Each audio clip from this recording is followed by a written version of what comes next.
Hello, this is Matt Singer. I am the arts and culture editor at Willamette Week, and my guest today is Portland professional cuddler Samantha Hess.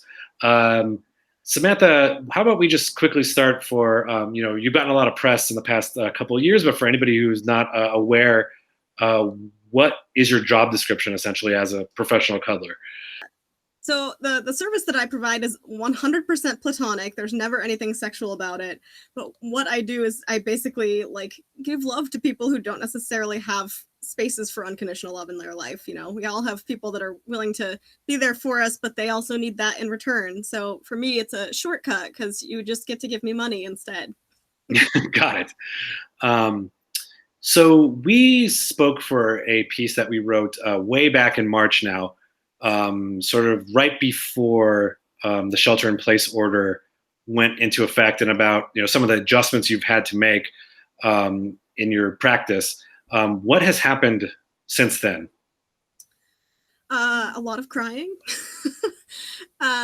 It's been incredibly devastating to have to switch from going to 20 hours a week of cuddling to being stuck in my room like 24/7. But that has given me a lot of time to expand what my offerings are. So I've moved into this big space online where I have a Patreon account where people can join me online. They can read through my blogs. They can watch videos of me crying. I have virtual eye gazing videos, and I have recently started to also offer back into park sessions and outbound sessions, which is how I got my start in the first place. How did your clients react to the fact that you could no longer kind of provide the physical aspect of your practice? It's honestly, it's been just as devastating for a lot of our clients as it has been for us. And it's heartbreaking to get these emails from people who, somebody said, I haven't had a hug or anyone touched me since March 8th. And it's devastating to hear that so many of us either live alone or don't have family close or, don't have anyone that we can actually physically reach out to right now. And it's so heartbreaking. What and so you mentioned a couple of ways that you had adjusted during that period, sort of before phase one. Can you tell me a little bit about filling that void then for your clients? I think the one that I'm probably most intrigued by is the virtual eye gazing. Can you tell me a little bit about that? Yeah, so virtual eye gazing, I thought since we can't, a lot of people aren't going to be comfortable being in person, and a lot of people, it's not necessarily safe if they have high risk, something like that. And so I wanted to offer an option that would give people a way to feel at least some sense of connection.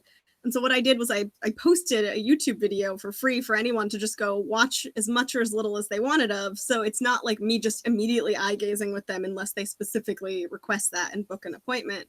But this is just for anyone to go to anytime, day or night. You wake up, you feel alone, you click this video, and I'm right there with you. Now that we're in phase one, as you said, you are starting to see patients in person again, but you obviously are having to put a lot of precautions in place, Yeah. which seems like in your line of work very difficult. Can you talk a little bit about what some of those ways are that you're trying to keep yourself safe and both your clients safe?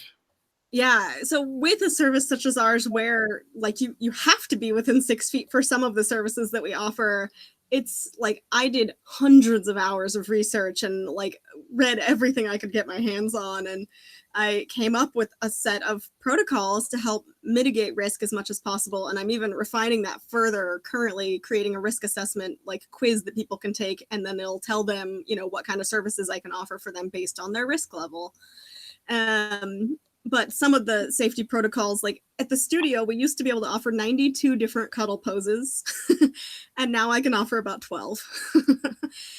We both have to wear masks the whole time. We both do temperature checks. We have to share our viral community list prior to actually being within 6 feet of each other. So I have to know everyone you've been in contact with for the last 2 weeks, and you have to know everyone I've been in contact with. I mean, not the names, but the numbers. And then we do hand sanitizer. I have the contact-free temperature check thing that I do for myself and the other person. we require you only have poses where you're not like facing each other, where you're not going to be breathing into the headspace of the other person. We also have currently been preventing people from talking during their session, so we have to figure out boundaries and consent before we get started. Well, you mentioned that there's only about 12 cuddling positions that are actually safe to use. Can you like describe, a couple of those for me? Yeah, so like some of the basic ones are like big spoon, little spoon. Everybody knows spooning pretty much. So you're both facing the same direction essentially.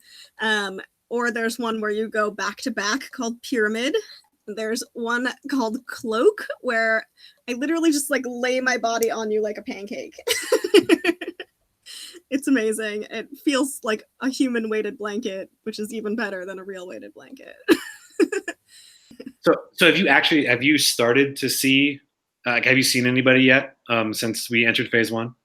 Yeah, not many, to be honest. I'm very particular about making sure that I'm not going to be exposing other people or causing unnecessary risk for anyone. And so like today I had one outbound session in someone's home, and I had one park session where we just did socially distanced chatting instead. So I was a compassionate listener today at the park. Have you actually, in that outbound session then, did you actually have physical contact with the person? Yeah, we cuddled. Wow. So Yeah. so was that basically the first time, at least with the patient, I'm assuming in a It while? was the first time since the studio closed where I've seen anyone, yes. Can you tell me a little bit about what that was like for you? I miss it so much. Like I'm gonna start crying now thinking about it. I love being able to like be close and hold space and connect to people and like give them that like feeling like you're a little kid again, like there's no of this like sexuality stuff. You don't have to worry about that. We just get to be like little baby kittens, and it's so sweet to just like be next to someone and like share that space and have that moment where things are okay for a minute. Imagine. Did you, as you said, you're obviously taking a lot of precautions here. Yeah. Can you ever be 100%, like, did you feel as comfortable as you did before? I feel as comfortable as is possible. It's not possible to mitigate 100% of risk if you're going to be spending time like within 6 feet of another person. It's not possible. And so I am really big in communication prior to actually going to visit someone's home to make sure that they have been socially isolating, that they've been wearing a mask if they do leave their home, that they're washing their hands, and that they don't have symptoms, they don't have any like potential like high risk reasons why I shouldn't go see them. When we get there, I require them to wash their hands, and I use hand sanitizer as well. And I wear like a face mask. If I have multiple clients in a day where I'm doing cuddling, I actually wear a balaclava over my hair as well, so I look like a ninja. Because you can't really sanitize hair in between really well without damaging it. Mm. And so I literally like pin up my hair and put this giant mask over my whole face with my face mask underneath still. And obviously I'm like, I go home and change clothes and sanitize everything, and like the sanitation process is so annoying. I'm so over it already every time. It's like such a hassle. I immediately have to go throw my clothes in the washing machine and take a shower and like, oh, yeah, all the laundry that I still have to do just like with basic leaving my house. Oh, I'm over it.